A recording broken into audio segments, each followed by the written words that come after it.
Brazil's melting pot seen from street level, a long tradition of European and African influences, as well as Syrian and Lebanese communities started a century ago, now receiving a new wave of arrivals.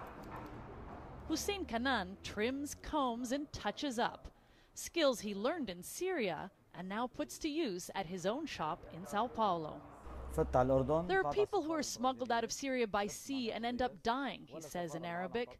But me, I chose the country that issues visas. I got one and came. He's been in Brazil for 8 months. Last year, Brazil took in 1,400 Syrian refugees, more than the United States or France, really building on the relatively little-known but vibrant immigrant culture. Brazil made it easier by issuing visas to Syrians at its embassies around the globe and then granting refugee status when they arrive. Still, they land without money and without speaking Portuguese. Their first stop, one of the handful of mosques. During Friday prayer service in both Arabic and Portuguese, Sheikh Mohammed Al-Bukai urges Muslims to respect differences and work hard. Brazil opened its doors and is giving visas, which is a big step, he says. But a lot of people think it's going to be like other countries. They'll give you aid and housing and a salary, but that doesn't exist here. New arrivals do get residence and work papers and a few donations. The rest is up to them. Bashar and his family lived in a refugee camp before making their way to Brazil.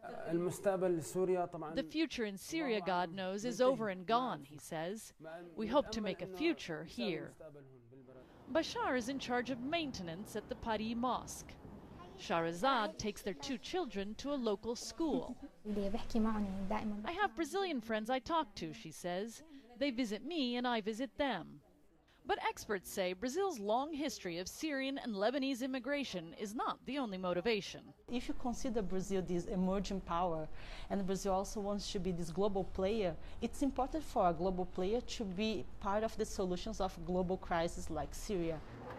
While most experts think Brazil should help finance refugees' long journey and the first few months settling in, Hussein says he, for one, isn't looking back. Shasta Darlington, CNN, Sao Paulo.